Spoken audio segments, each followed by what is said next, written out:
I also want to pray for our upcoming missions conference, and I want to talk to you about some missionaries and some needs that missionaries have. So the conference starts this Sunday. We have Sunday morning. There'll be missionaries in all of our adult classes. We'll let them introduce themselves to you during church, and then they're going to be going to help in children's church, but they'll be here on Sunday morning during church. And then also we have a missionary Sunday night, Monday night, Tuesday night, Wednesday night of this week. Sunday night is our international banquet, so everything will be in the gym. We want you to bring your favorite international dinner for that night. I don't have any more time to announce this. This will be the last announcement. We did send out an email, but we do have some purses that are at the information desk for the missionary wives, and we'd like for you to be able to just give offerings to them. We want them to know how much we appreciate them and how much we love them. And sometimes they do a lot of work and kind of go unrecognized and stay in the shadows, and we want to bring them to the forefront and let them know how important they are to Overland Park Baptist. We've done this the past couple of years, and it's been a huge blessing to the missionary wives. And one of the words that they've used for us was overwhelming.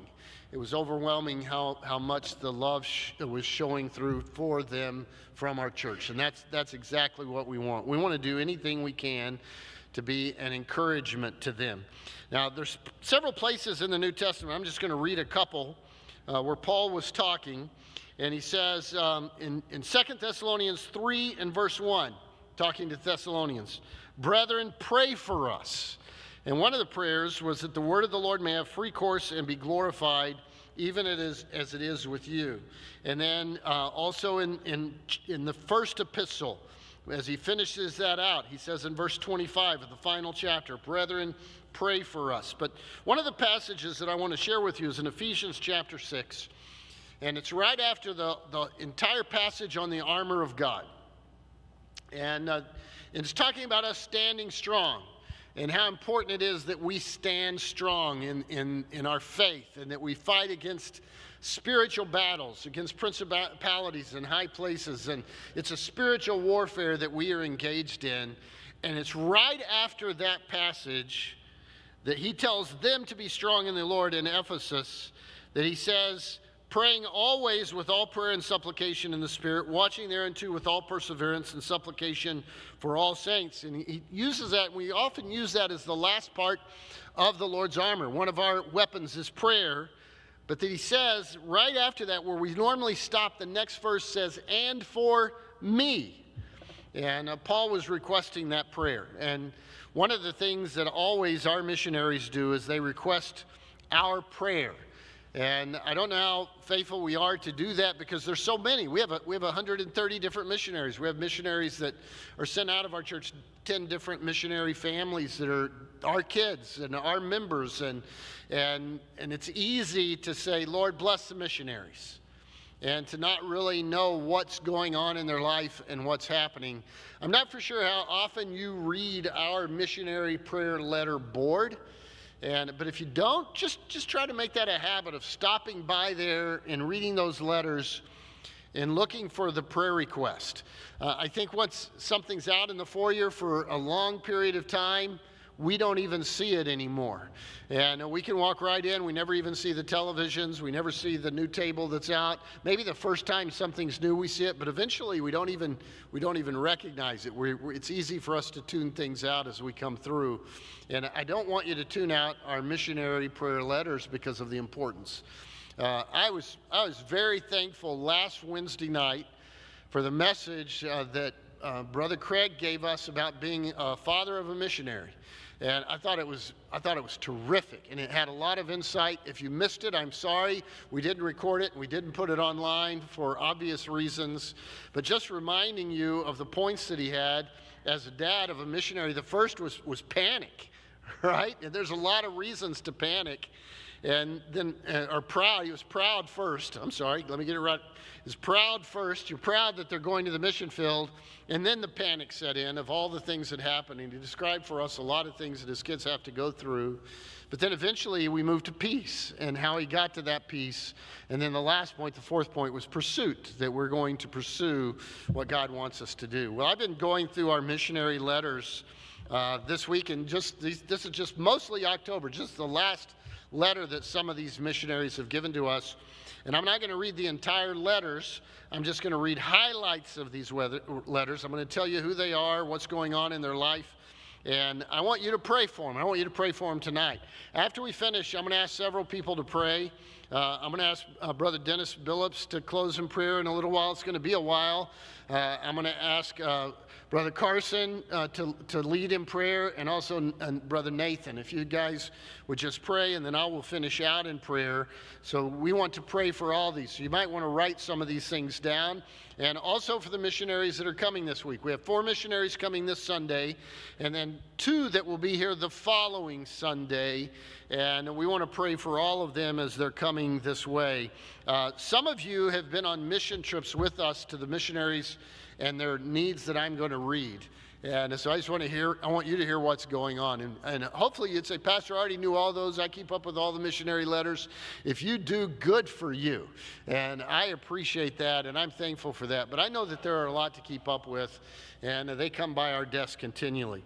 The first one is from Stan and Jackie Sherwood, and this is in Panama. Many of you went with us last year to Panama, and so you're going to have a visual idea of what they're talking about on their prayer letter. Within the last 2 weeks, they've had 2 new families join. They started a new women's ministry, and they're beginning discipleship classes now. But they have an emergency need. Boquete, Panama, where they're at, received 8 inches of rain within a couple hours. It caused over 20 landslides, widespread flooding. The stream on the edge of the church property became a raging river that eroded into the curve of the property behind our outdoor baptistry, bent our fence down, and risked collapsing the baptistry from future rain this season. And if you remember the beautiful baptistry that was there, and we got to witness a baptism while we were there, and so they're installing 20 5x3 wire baskets filled with large river rock to help build a new bank and divert that water. And they're asking their church family, La Gracia, it's Iglesia Bautista La Gracia, the Grace Baptist Church, but they're asking their family to give a special offering, but they only have so much that they can do, and the cost of that is going to be around $10,000. And so I'm not asking you to pay for that tonight. That's not what I want to tell you about this. I just want you to understand the needs that all of our missionaries have. And a lot of times we send special offerings to our missionaries. And we sent quite a few last month of people that said, hey, this is a need. And I think while I was gone, you should have seen a video on Sunday morning of a church that's being built in Ethiopia that you've had a part in on several occasions. And that's exciting. But there's only so much that certainly we're able to do. It's all depending on how much funds are there and how much is available for all of our missionaries. And we want to help them all that we possibly can. This is a letter from, and I just want to give you an update on this because it's kind of exciting to me. This is the Wiltshire family, Corey and Cora. And if you'll remember, when they were here, they were going to Canada. And they had everything ready. They were going to Canada. They arrived at the border. And that was right after we had a few difficulties with some of our political leaders concerning Canada. And people in Canada were not too happy about it. And there was a guard there that turned them away and put them on a list that they can never come into the country. And so then they had to say, okay, now what are we going to do? And it was just someone that had a beef. And it shouldn't be right that someone would have that much power, but they did. And so they said, we still want to serve the Lord. What's the Lord want us to do? And they redirected their path to Guatemala. And they're already in Guatemala, so that's kind of an exciting thing. And they've already led 2 people to the Lord. Their Spanish is getting better. Their confidence in the language is continuing to grow. They want to pray for more souls there.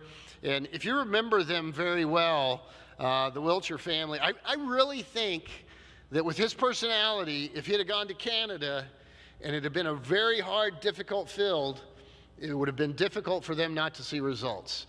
And maybe the Lord said, I'm going to put you somewhere where you're going to be able to just see souls saved all the time. And you need to pray for their visa. And immigration has approved the documents. They're just waiting decisions on that visa to come. And they want the two people that have just been saved to grow in Christ, and also concerning the possibility of how they're going to minister to them and how they're going to help them. That's Corey and Cora Wilcher, and they have 4 little children now. We were talking at supper tonight about how many kids they have, and the answer is 4. And I think one was on the way when they were here. This is Brent and Sheila Moeller, our missionaries to South Africa. You might want to write some of these down if you can remember them, but many of you went to South Africa with us, and so you know Brent and Sheila very well as well. They returned not long ago from a 6-month furlough, and they partly came home because they were helping their home sending pastor, Bobby Garvin. We had him on our prayer list for a while. He had a liver transplant, and he's doing better, and he's able to fulfill his pulpit again. But that is the sending church for the Moellers, and Brent came home to help his sending pastor. And so they get back home, and this is what all takes place. Their water pressure had been lowered dramatically due to the lack of maintenance on their water reticulation system in the Durban metro area. For 3 weeks, they were unable to shower or use water properly. The mission office helped with a 2,400-liter water tank installed with a pump to provide pressure for water heaters. That new pressure revealed a water leak in one of the hot water tanks, so they were still waiting on showers. We were on a missions trip in Peru one time, and we didn't have warm showers for a couple of days. And some of our Americans were getting pretty testy pretty quick. We're used to warm showers. We like them. And also they stored their most valuable vehicle while they were away and paid $1,200 for that service, to store their vehicle, to protect their vehicle, so when they got back, they had an older vehicle that stayed at the house, and they experimented on, which was going to work best. Put this one in storage and leave this one at home. The verdict was, after this experience, that neither did very well in the Durban sea air. They needed servicing for both vehicles, wheel bearing replacements, new brakes, leaking air conditioner, condenser, radiator, cooling fan, and then they opened their mail and found that they were $1,100 in arrears for electricity, $300 in arrears for water, and most of their neighborhood had the same type of thing. And they had ministry problems as well. A couple who were leading their worship team left the church in Amatena and did not notify them. The mission church in Groutville was broken into, and chairs and tools were stolen. There was a keyboard and a speaker that needs repair, all in a day's work, right? For a missionary. And then they've decided, that was the first letter, and then he sent another letter a month later. This one we just received. And they have 8 churches as a missionary that he has to assist and help with, because he's the missionary. All these churches have been started. Some they've inherited because there's no other missionaries there. There's 2 missionaries that have left, and they took overseeing their works as well. One is a 5-hour round trip. One is a 4-hour round trip. One is 3.5-hour round trip. One is a 1.5-hour round trip. One is 2 hours and 45-minute round trip. Durban is 45 minutes. Those that are in his local ministries that he started, 45 minutes, 20 minutes, 35 minutes. And so he's going to have a larger budget for travel expenses and helping all of those. He's decided to become a circuit riding preacher, he said, not like the old guys on horses, but he is still using horsepower to get to these churches. And they all need oversight and direction. All of them have property and buildings that desperately need significant attention and repair. Some are blessed with national pastors. None are supported by their churches, though. The church in Maritzburg that some of us saw while we were there, their missionary helper is gone. They have a young pastor leading it. He constantly seeks their counsel for things. The church has 2 large buildings and a parsonage. All those things are in need of repair. And if they weren't subsidizing these preachers, it would almost be impossible for them to stay open. So lots of prayer requests there. And one of their young preachers was severely beaten by a drunken member of his family. They have a prayer request that God will supply him work to pay the rent on his room. One of their members, Dorothy, is like a member of their family. She's helped them in domestic work for 30 years.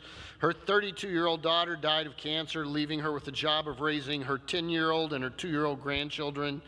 And there was a woman whose children and grandchildren attend their Sunday school that died, and she left a 13 mouths to feed, 13 kids. And there's some aid coming from government, but trying to find an adult family member is almost impossible. And then there's a roofing project that needs to be done. And to top all of that out, I just got an email from him this week that his wife, Sheila's mother, had passed away. And so that's a lot. So, we don't always think about all the things that are happening on the field with these missionaries. Now I'm moving to Scotland. That was South Africa. Now we're flying to Scotland. Rick and Sherry Moeller, it's actually a brother of Brent. And just want to tell you some of their prayer requests. Dental challenges. She had a root canal, bad infection, had to be redone, is going to have dental surgery. And he also had a left molar and had to have an emergency dentist to extract the tooth. And the doctor told him that his molar was unsavable. He said, I am a molar and I'm saved, but my molar is unsavable. And they have dental costs for that, $850. Sherry's dental surgery is going to be about $3,000. And with all the stress, she got Bell's palsy as well on top of that. So I just wanted you to hear some of these. I think it's important that we sometimes remember what's going on the mission field with our missionaries. And I've always thought that often the devil works hard against our missionaries because they are on the front lines, and they certainly need our prayers. This is the Thomases, our missionaries to India and Myanmar. Persecution against Christians is increasingly intensifying across various regions of India. Recently, 50 Christians were physically assaulted and forcibly expelled from their homes by militants. The state government of, and I'm sorry, I cannot pronounce this at all, but it is spelled Chhattisgarh. You can help me later. And it's recently amended the punishment for conversion. If you get converted, they increased it from 5 years to lifetime sentence. Wow. Even in states traditionally considered more tolerant, such as Telangana, Andhra Pradesh, Tamil Nadu, Kerala, and I butchered all those, I know it, please forgive me. The climate for Christian ministries and outreach is becoming increasingly unfavorable, resembling the hostility that has long been experienced in northern India.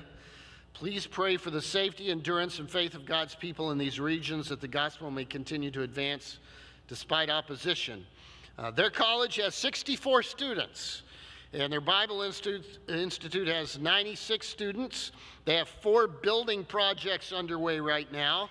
Blessy, his wife, Sam's wife, has been experiencing health concerns in her thyroid. She might have to have her thyroid removed and has some other health issues as well.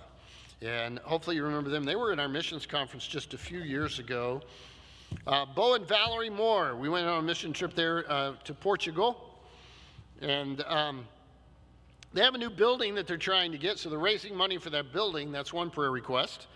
And then he's asking this week if we'll pray for their lawyer, as he intends to obtain their tax exemption this week. They have a right to it, but the question is, will they grant it before the purchase, or will we have to pay an extra $30,000 to $45,000 at closing and wait up to 6 months to be reimbursed? Some churches have been able to obtain it before closing, but others have had to pay. We are praying that we fit in the former category, that they will not have to pay for that. And then David and Tanya Lyles are missionaries in Peru, and one of their pastors at one of their churches had to resign. The Lord called him into another ministry, so David has assumed that pastorate. He's added the responsibility of that thriving church to his direction of the Bible Baptist Seminary there, also New Hope Camp, and co-laboring with the editorial Sembrando Publishing House. So he has a heavier workload than normal. He's teaching or preaching 12 to 15 times a week, and Tanya is teaching 5 to 6 times a week. And then their front gate was vandalized at the school, and robbery and extortion are common in their neighborhood. Crime in the area of the seminary property has created a need for a security system that includes video monitoring, and the cost of cameras and installation is going to be about $5,000, right? So then Vanuatu, I want to give you some update on Steve and Lynn Spohr. This is kind of an involved lot of things in their prayer request. You remember they had an earthquake, and they were both hurt in the earthquake. They had to be evacuated out by a helicopter, and they both had injuries and broken bones. And now they have other things that have gone on as well. Lynn is making a good recovery from her mastectomy. She's not going to need radiation therapy or chemotherapy. He's scheduled for prostate surgery November 27th. And the insurance claim on their home has been settled. Unfortunately, the settlement is about $12,000 short of the cost of repairs from the earthquake. And the repairs on their church buildings should be completed before the start of term 4. Bob and Sandy Pyatt, our missionaries in Japan, and the Japanese government has just rejected Sandy's visa for them to get back into the country. So they want you to pray for that. And then we have another missionary that we don't support, but I received an email today, or a letter, actually a snail mail. A missionary couple had resigned. They were missionaries to Japan. I met them at a missions conference that I preached at, and they're missionaries in Japan, in Tokyo, Japan, and they're having to come home. We don't have any other missionaries there. He was the one in a city the size of Tokyo, and so from 2000 to 2020, 20,000 missionaries had resigned or retired, come home, passed away. And since COVID, that number has continued to escalate, just year after year after year. Part of the reason we had the 938 Sunday, and we ask you to always set your alarm at 9:30 in the morning or 9:30 in the evening, 9:38, and to remind you to pray that the Lord of the harvest would send forth laborers into the harvest. We desperately need more missionaries to replace those that are having to come home from the field for many different various reasons. And this was a sharp young couple. I was really excited about his ministry, but they were suffering physically where they were at. Their health was going down, partly because of the living conditions that they were under. Their kids had suffered some persecution, and it was a very difficult situation for all of them. Well, all these things, and I've just given you a glimpse. I don't know how many missionaries that was. Did somebody write that down and number them? Was it like 10? I'm not sure exactly how many that was that we just read letters for, but we're talking 130 missionaries. And so what we do as a church is what all the other churches do. We have a mission budget, and we say, hey, if you'll go to the field, we'll help you. We'll take care of you.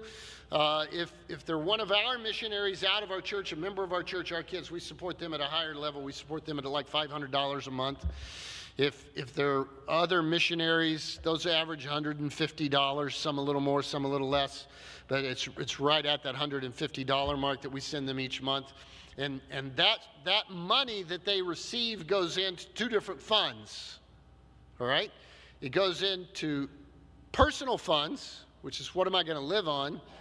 It also goes into ministry funds, because a lot of those missionaries, they don't have enough finances in their churches to support what needs to be done to build that church. They teach them giving, they teach them how to do that, but many of them serve in areas where that's going to be almost financially impossible. And so they have this money that comes in every month from all these churches, as long as the churches keep supporting them. But then they say, hey, we want to build a building. Oh, our car broke down.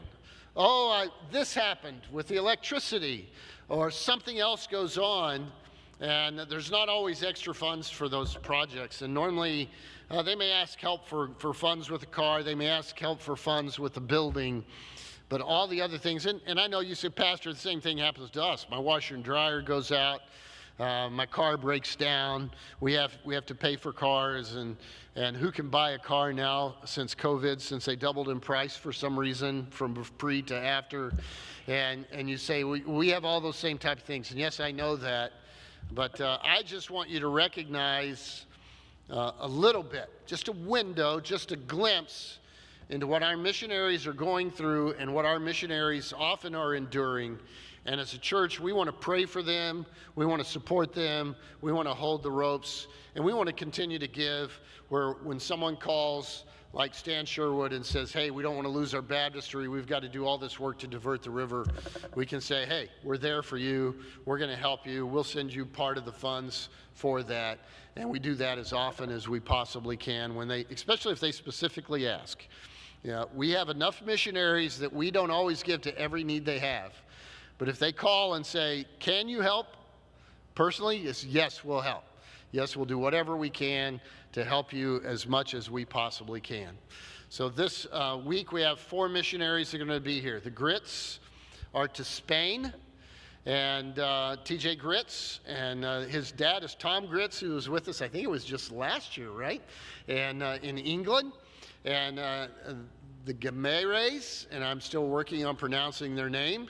And I'm really excited about you hearing their testimony on Sunday night. And their testimony is really wonderful.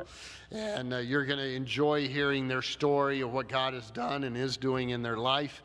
And they're going to be going to Nepal, which is a brand new country for us. And then we also have to Honduras, the family, the Woodworth family, are going to be back with us. They're also having a youth event on Saturday night before our conference starts. I'm excited about that. We have 7 teenage kids that are going to be with us during our conference, missionary kids. So that's a lot of fun. And 2 that are like 2 years old and 4-year-olds.